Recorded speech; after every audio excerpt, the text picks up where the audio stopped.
Bonjour les amis, aujourd'hui, j'espère que vous allez bien d'abord. Aujourd'hui, pas de tirage.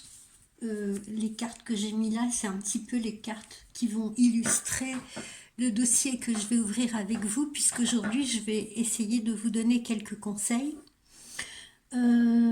J'ai dans mes consultations beaucoup de couples qui ont du mal à se coordonner et également des couples recomposés. Donc je voulais un petit peu évoquer ça aujourd'hui avec vous et vous donner quelques conseils. D'abord, je le dis souvent, il faut savoir s'ajuster l'un à l'autre, accorder ses violons un petit peu pour pouvoir jouer la même partition. C'est un petit peu comme dans un orchestre, si vous voulez, ou quand on veut jouer avec chacun un instrument, il faut savoir, pour pas qu'il y ait de cacophonie, ajuster ces instruments. Qu'est-ce que ça sous-entend? Ça sous-entend, dans le cadre d'un couple recomposé, se forger de nouvelles habitudes de vie au sein de justement de ce nouveau couple, de ce couple recomposé, et ça ne se fait pas en un seul jour. Il faut accepter le changement, il faut accepter de prendre le temps de créer ensemble des nouveaux repères, des nouvelles habitudes qui vont correspondre à chacun.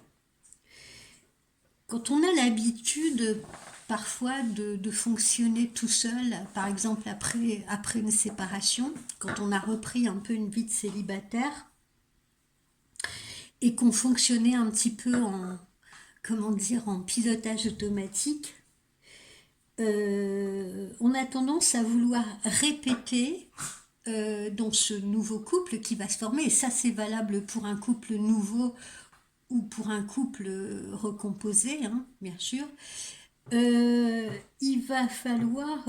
alors souvent on a tendance justement, c'est ce que je disais, à, à rester un petit peu dans ce schéma que l'on connaît, ce schéma qu'on s'est forgé, ce schéma un peu de retour à la vie de célibataire.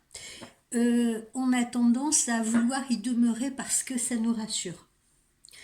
Mais cette routine qui est la nôtre, qui est la vôtre, hein, puisque je m'adresse à vous,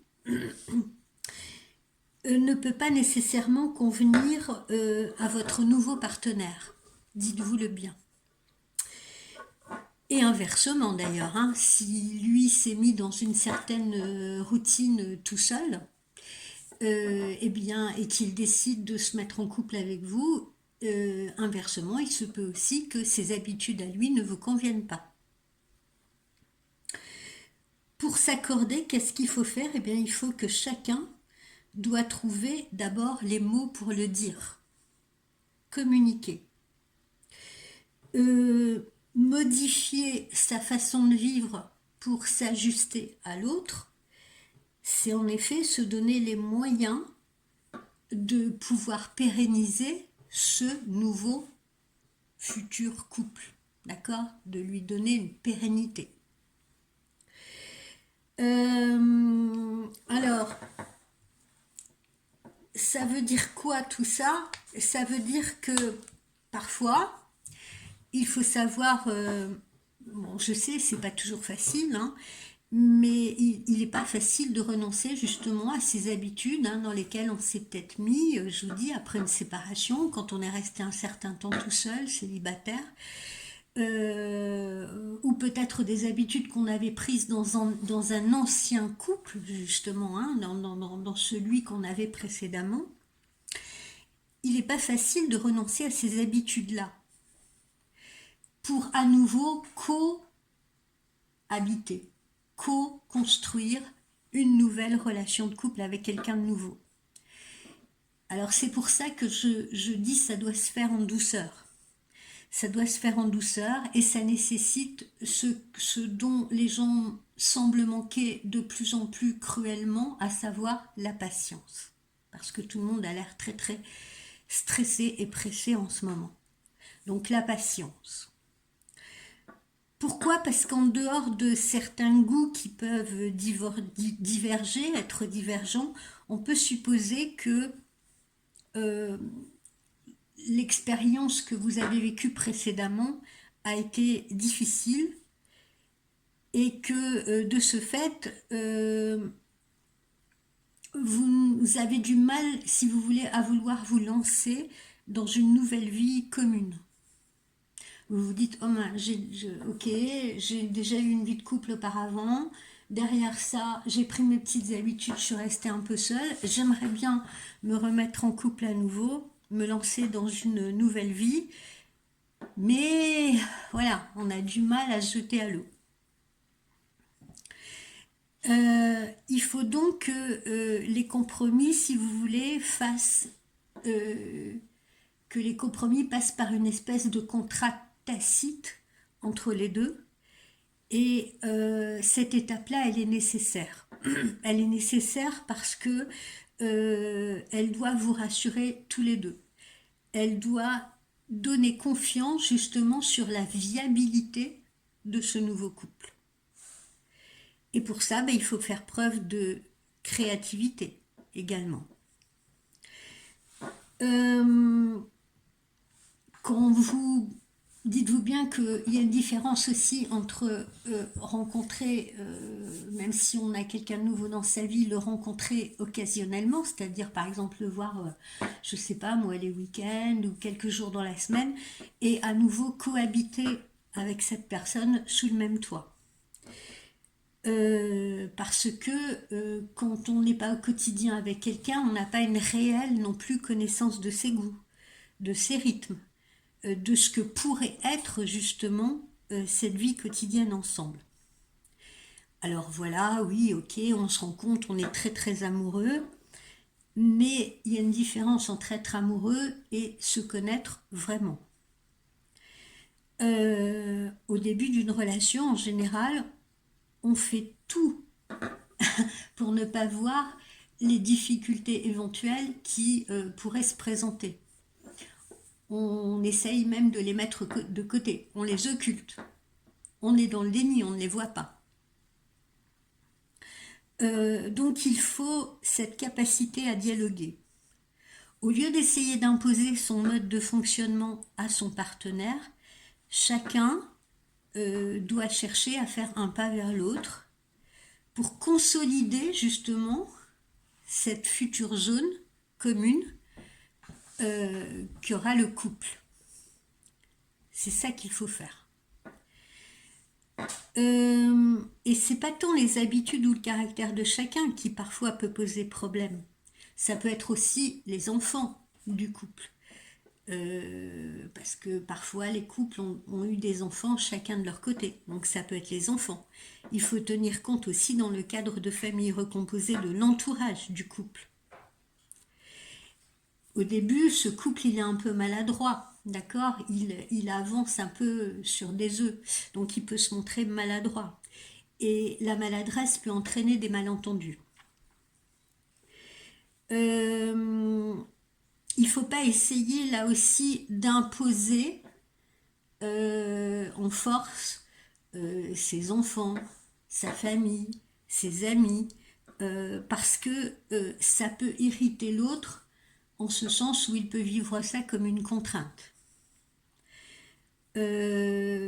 Donc, et puis si d'un autre côté vous faites l'inverse, c'est-à-dire que si vous dites, bon ben moi je vois mes enfants de mon côté, puis toi tu verras les tiens du tien, si vous voulez, en attendant, ça peut être pris également pour une défiance de ne pas présenter ses enfants à l'autre, de ne pas les inclure dans cette nouvelle vie à deux, nouvelle future vie à deux, ça peut être pris également pour une défiance. Donc, encore une fois, on prône le dialogue, on prône la patience. Il ne faut pas faire de forcing.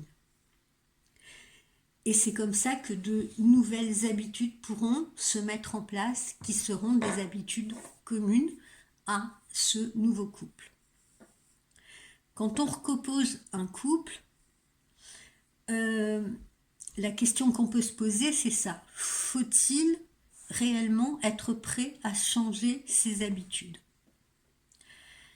Alors je dis oui, mais ça vaut pas seulement pour un couple recomposé, ça vaut pour un couple, pour un premier couple, si vous voulez. Ce qu'on attend du couple, c'est un enrichissement mutuel. L'autre prend et on lui laisse prendre une place dans sa vie, dans votre vie. Ça va dans les deux sens. L'autre prend une place dans votre vie, mais vous prenez une place également dans la sienne. Vous voyez, c'est ce qu'on a tendance un peu à oublier. L'autre prend une place dans notre vie, oui, ok, mais on a l'impression de ne voir que peut-être cet aspect-là, en occultant le fait que nous aussi, on a une place à prendre dans la sienne, avec tout ce que ça implique. Ça nécessite donc de l'organisation, ça nécessite de penser, ça nécessite de penser au projet que l'on va faire ensemble, ça nécessite de penser au chamboulement que ça amène, un changement qui peut être matériel, un changement qui peut être psychique, et il faut plutôt se dire que c'est justement ce qui va faire la force de cette rencontre, ce changement. Il ne faut pas le voir comme une perturbation, mais il faut le voir comme une force. L'autre chamboule nos habitudes, mais peut-être que l'autre nous fait découvrir d'autres centres d'intérêt, d'autres manières de voir le monde, d'autres manières d'appréhender les situations, auxquelles on n'aurait pas forcément pensé soi-même. C'est ça l'enrichissement.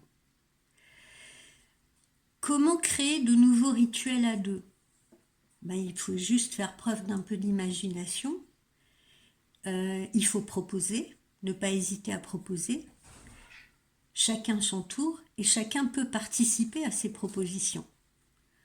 Par exemple, se demander qu'est-ce qu'on aimerait faire.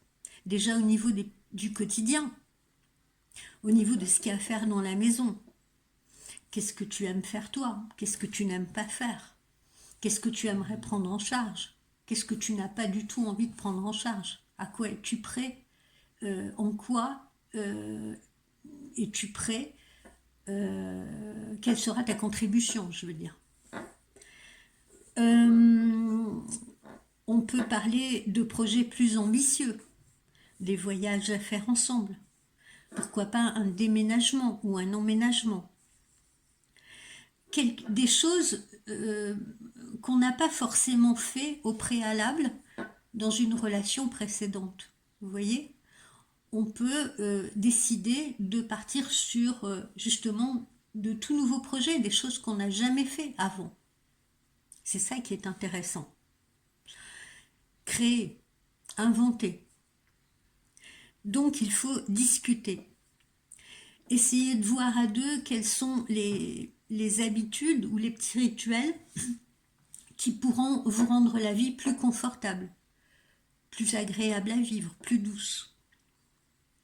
Et surtout, pas de découragement si votre compagnon ou si votre compagne semble plus passif ou passive que vous ne l'êtes. L'essentiel, c'est d'accepter avec plaisir les propositions que vous faites, qui sont faites. Voilà, ça va dans les deux sens. Attention aussi, dites-vous bien et acceptez-le, que l'autre a le droit de refuser certaines de vos propositions. C'est son droit. Quelles seraient les erreurs à ne pas commettre ? La plus grave erreur consisterait à se soumettre en silence en pensant arranger les choses, en se disant voilà, bon, je suis pas d'accord avec ça, mais je préfère pas le dire parce que sinon ça va faire des histoires. Ce serait pire.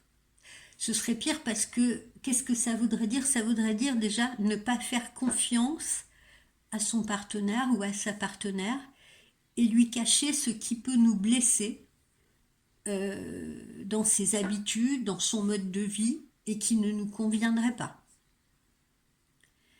Donc, en résumé, il vous faut construire de nouveaux repères pour harmoniser ce nouveau couple, ce couple débutant ou ce couple recomposé, et ça passe nécessairement par la communication, le dialogue et également les concessions mutuelles. Voilà, je vais refermer ce dossier là-dessus. Ce que j'avais sorti, vous voyez, c'est apprenez à vous connaître réellement mutuellement en vous révélant l'un à l'autre. Parlez un petit peu aussi de vos petits secrets. Hein, parlez de ce qui ne vous convient pas. Parlez de ce qui ne vous a pas convenu justement dans la relation passée, de manière à ne pas repartir dans les mêmes poupées russes. Donc ça nous mène à des conversations cœur à cœur. Discutez honnêtement avec votre partenaire, non seulement de vos sentiments, mais de ce que vous attendez de lui, de ce que vous êtes prêt à faire pour lui ou pour elle. Et puis enfin, pour terminer, faites un effort. Faites des efforts parce que le grand amour vaut bien le respect des étapes par lesquelles il lui faut passer. Et ça, ne l'oubliez pas encore une fois. Paris ne s'est pas fait en un seul jour, comme on dit. Donc il y a des étapes à franchir. Il ne faut pas montrer d'impatience. Il faut donner du temps au temps. Il faut se donner le temps. Le temps de se connaître, le temps de s'harmoniser, le temps de s'ajuster. Voilà, pour pouvoir jouer une très belle partition et pour pouvoir jouer longtemps ensemble. Voilà, je vais refermer ce petit dossier. Je vous souhaite une très belle soirée, je vous souhaite à l'avance un bon week-end et on va se retrouver très probablement demain pour un nouveau tirage. Bye bye, bonne soirée.